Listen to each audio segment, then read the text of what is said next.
아프간 철수 등으로 떨어진 지지율 만회와 유럽을 장악한 러시아로부터 에너지 패권을 가져오기 위한 바이든, 미국, 예술수의 한국만 러시아를 잃게 호구되게 생겼음.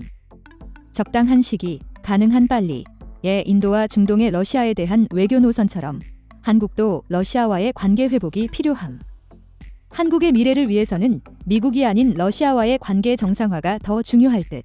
네티즌들이 왜 그렇게 반응하고 댓글을 달았을까요? 이유를 한번 봅시다. 현재 러시아 사태로 인해서 중국은 다양한 분야에서 러시아 시장 점유율을 올리고 있습니다. 문제는 러시아 침공 이후 기존 한국의 점유율이 급격하게 중국 때문에 떨어진다는 것입니다. 전 세계는 현재 러시아 제재에 들어갔으며 많은 제품이 수입이 금지된 이유인데요. 현기차는 러시아를 제외하고 외산 브랜드로 점유율 1위를 기록하다가 중국에 밀렸습니다. 중국 자동차는 러시아에서 무섭게 치고 올라가 25%의 점유율로 현기차를 밀어낸 것이죠. 특히 러시아에도 전기차가 광범위하게 이용되는 시작점이라 현기차 입장에서도 당혹스러운데요. 러시아 내부에서도 현기차를 선호하기 때문에 카자흐스탄에서 플랜B를 가동하며 수입합니다만 전 세계적인 제재 때문에 아직은 중국산 자동차만 수입하게 된 형국인 것입니다. 핸드폰 분야도 마찬가지인데 러시아에서 1위를 유지하던 삼성이 밀려나 버렸습니다. 새로운 폰의 출하가 중지되면서 중국산 브랜드가 대거 유입되어 점유율 1위가 되었죠. 이 역시 러시아는 삼성폰을 선호해서 병행 수입 법안까지 바꾸면서 한국산 제품을 수입했지만 병행 수입으로 입고되는 양은 지극히 적었기 때문에 중국이 그 수혜를 입게 된 것입니다. 중국은 코로나로 인해서 중국 내부가 봉쇄되고 공업 생산율이 떨어지는 등 위기를 맞았으나 러시아에서 이런 기회가 생기자 더욱더 공격적인 산업을 진행하고 있는데요. 전문가들은 그야말로 러시아 전쟁으로 인해 중국만 논았다는 의견을 제기하고 있습니다.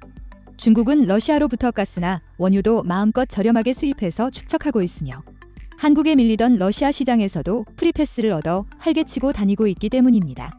또한 이번 사태로 한국은 러시아와의 대형 프로젝트에서 뼈아픈 상황이 등장했는데요. 러시아의 야말과 북극 프로젝트 등에서 한국의 쇄빙선을 수주했지만 건조가 안 되고 있습니다.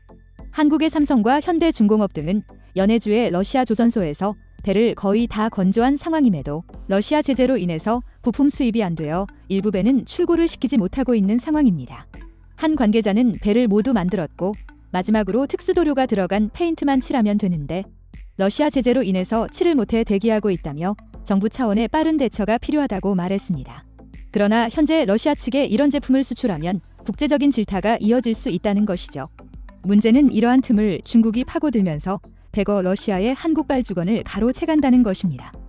러시아 일부 선박회사들은 한국 주문을 취소하고 중국산 쇄빙으로 갈아탈 의도를 보이고 있습니다. 중국도 초부가가치 조선업에서 항상 한국에 자리를 내주며 울분을 삼키고 있다가 이러한 기회를 매우 반기고 있는데 선박은 말 그대로 건조 경험이 중요하기 때문입니다. 이런 대형 수주가 많이 등장해 건조 실적이 누적될수록 더 많은 선주가 주문하게 되는 것이죠.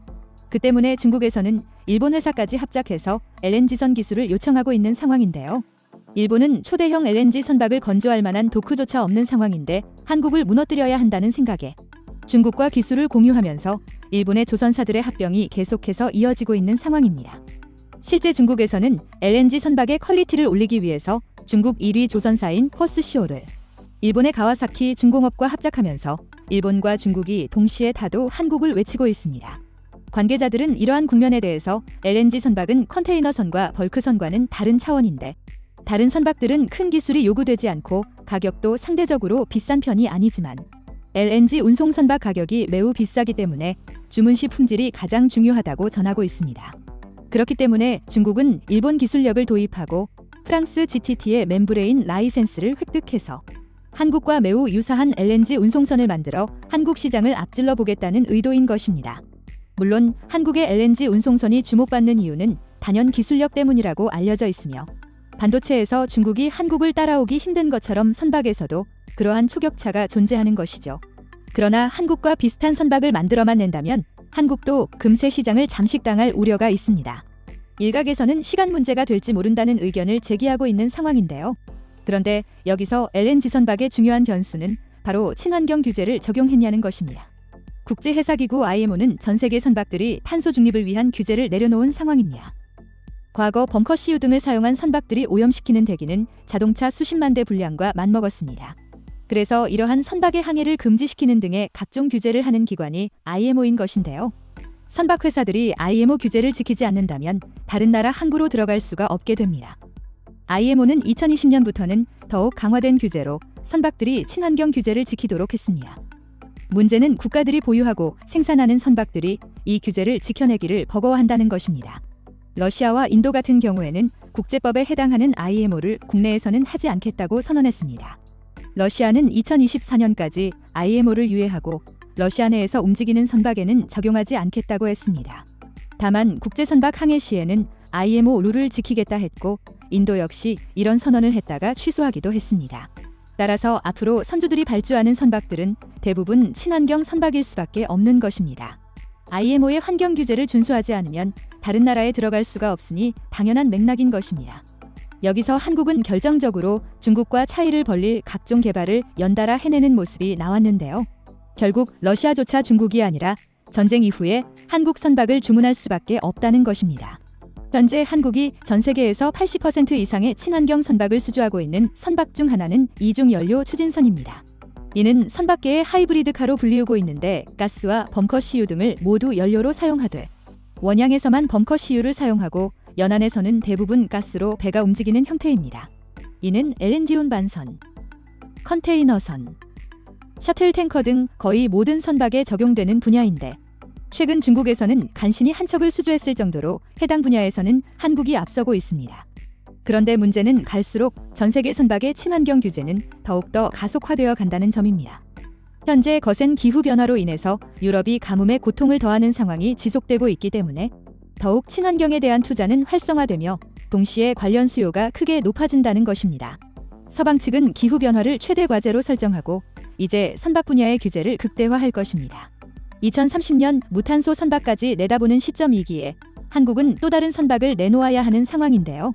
그런데 이때 현대중공업은 친환경 선박의 신개념 통인 하이로터를 내놓았습니다. 기존 선박에 기둥이 박힌 형태인데 이는 다름 아닌 자연바람을 가속화시키는 원리인데요.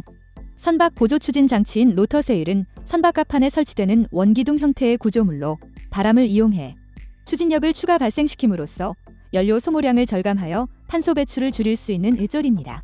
전기 모터로 회전하는 로터 세일이 선박 주위에서 불어오는 바람과 만나면 로터 세일 주변부에 압력 자위가 생겨나고 추진력이 생긴다는 친환경적 원리입니다.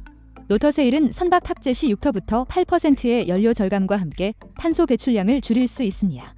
현대중공업 측은 선주들의 수요에 맞춰서 더욱 강력한 친환경 선박을 내놓을 것이라며 친환경 선박 시장에서 한 걸음 더 앞서갈 것이라는 포부를 밝히기도 했습니다.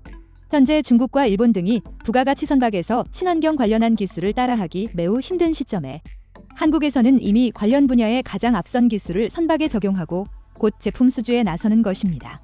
또한 한국은 이것을 초월해 2030년경에는 수소, 암모니아 추진 선박 등 개발을 진행 중입니다.